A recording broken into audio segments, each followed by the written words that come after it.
who here actually watches soaps? Alright. You do? Okay. And what images do you see generally of young black men in soaps? I think it's changed over because like I like watch a lot of old stuff as well, so I regularly watch like Repeats of the Bill. So looking at how like black people were portrayed in that to now, I think they've changed from it was like constantly being like the criminal and on the opposite side of the law to actually showing that we can actually, you know, like bring back part of normal society. Because like I never really thought much of it growing up, but then I started to realize that a lot of the roles that you would see like the other casting that we were never really casted in those type of roles. But I think as things have progressed, that's changed now. Yeah, I think what I often see, and I think it's definitely getting better, but the kind of voyeuristic element of it. So the new black guy comes in, he's built, he's good looking, and then the whole his whole storyline's about a love interest or love interests. Personally speaking, I don't want to see those what I consider to be wrong representations of young black men. I don't want to see a young black man being stabbed by another young black man on TV because it feels like it's feeding something which, statistically speaking, from the data point of view, is not true. Accurate, completely. What would you guys want to see more of? Does anything come to mind? I think I'm more interested in looking at documentaries because I like to, I don't know, find people who have got, you know, like real life stories and find ways that we can tell those stories so other people out there can relate back, and then maybe they need to, I don't know, work with more people from those backgrounds because when I did some stuff at the BBC, the problem that they seem to have is that they didn't have the links to these people that they wanted to do the stories about. So I don't know how you get around that. I don't know if it's maybe going more into communities and doing more workshops with these type of people. Because like, they had the ideas there, but they just didn't have the links for these people. As a show, I've always pushed ourselves to have a diverse cast on screen, but more and more in recent years, what people have come to realise is that that's not enough. That actually, to be able to tell those stories accurately, what we need is a diverse team of people behind the scenes doing all of the different jobs that you guys are going to go and see today.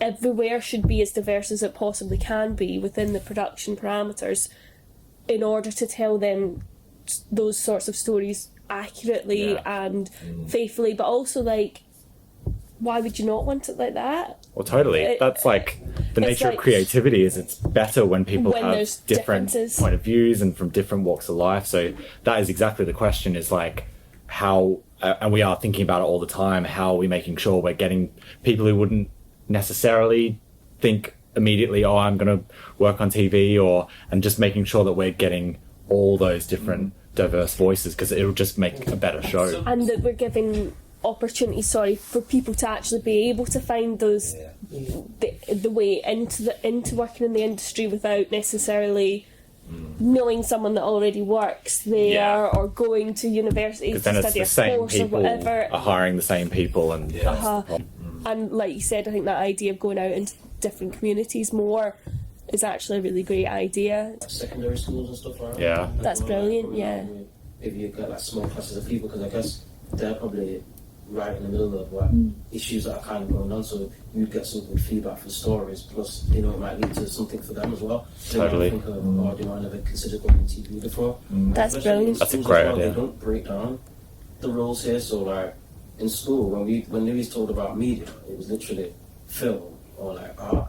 Like they never even like, so when you said film, they never really broke down like how many roles are within film. So like people never really thought, they just thought, oh, I can't do that. They didn't realise that there's so many different avenues that they can go down. Totally. I want you to explore the Windrush situation.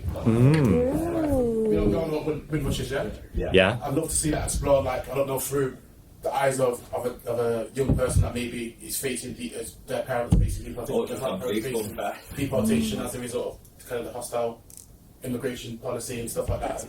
I'm always like really interested in difference, and as an older white man, what does difference look like to me? And I think there was a guy talking about, you know, Black Panther. Yeah, right. So they were talking about how Black Panther not only is it an important superhero film, but it's an important film in kind of black culture because it's the first time that there's ever been positive black men in like taking lead character roles where the white man is the helper of the black man rather than the black man being the helper of the white man. And it properly blew my mind, and I just thought, that's, you know, people talk about white privilege. That's my white privilege. I've never noticed that before.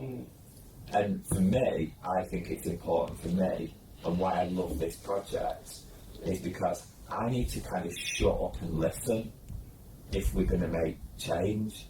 And I need to use, it's not about me coming and saying this is what we need to do, it's about me saying, tell me what I need to do. How can I open doors?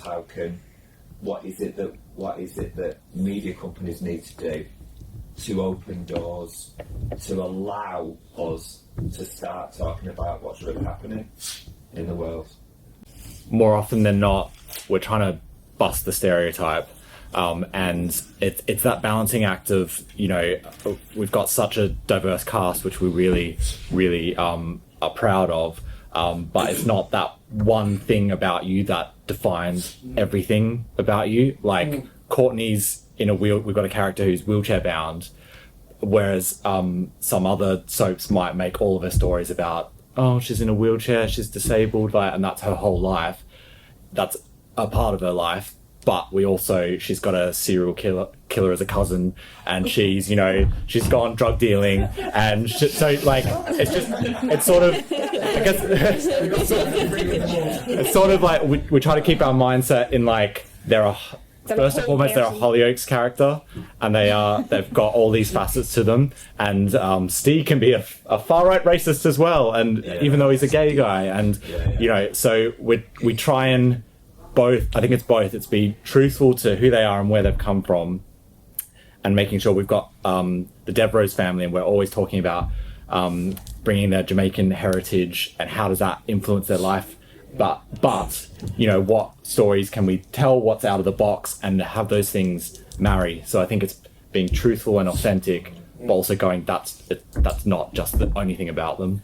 Yeah, because it's intersectionality, isn't it? It's exactly that. It's that thing of, okay, I'm Jamaican, but I'm also heterosexual, for example, and then the intersection of those two things. Yeah, exactly. You need to explore as fully as possible. And you're a doctor, and you're a son, and it's just there's so many facets to people, isn't there?